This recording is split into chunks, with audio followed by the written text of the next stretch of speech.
Keynote presents Why My Investment Failed. Investment is one of the obvious ideas that come to mind when one starts thinking of the utilization of available funds for returns or benefits in the future. Most of the successful people in the world, such as Bernard Arnault, Jeff Bezos, Elon Musk, Bill Gates, etc., invested, so it is not out of place when you start to think of investing. The challenge, however, is that some people are reluctant to invest due to the fear of failure or loss of invested funds. Over the years, a lot of investments have gone bad, which makes it difficult for people to gather the courage to go in for further investments. I think it is normal, but this fear cannot continue for a long time. You must invest again.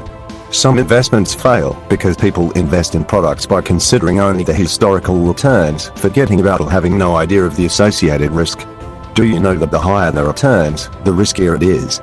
So, you must understand that since you want a high return, you should be prepared to take a higher risk. What influences investment? The simple answer to this is risks and return. Risk.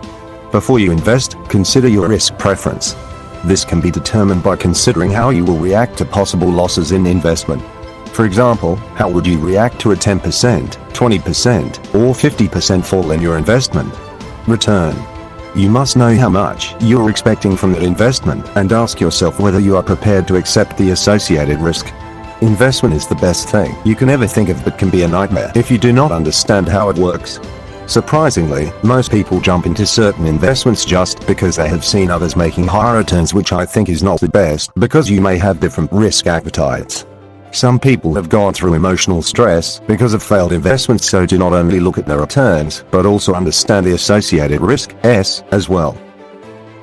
There is this common question of which investment is the best. My answer to this question is the right information from the right source. When you have the right information about an investment, you should be able to select the best yourself with no stress. The first point of call for basic investment information is the internet through various search engines such as Google. This, however, is not a substitute for professional advice. There are a lot of financial advisory services and other experts all over. Visit them for a detailed understanding of what you want to do.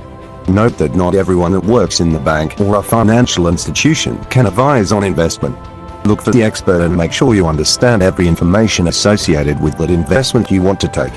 Also, do not be too knowing when it comes to investment. If you do not have the competence to seek expert advice, there is nothing horrible other than being caught up with an avoidable tragedy. Let me give you some basic information on the financial market. In terms of the best investment, it depends on your risk preference, as already mentioned. For low-risk investors, risk-free investments, such as treasury bills, are good. For high-risk investors, stocks or shares may be preferred. For the intermediate risk level, a combination of the two can be helpful. The best way to invest is to have a portfolio that is a combination of different investment products. Remember the adage, do not put all your eggs in one basket. Maybe you have lost your investment before, and because of that you have lost trust for anything investment, but understand that idle funds do not make returns or profit. Put yourself together. Seek the right information from the right source. Decide based on your expected returns and your risk preference to secure your future against financial stress. Investment in the future. You cannot afford to sit on the fence. Join the train.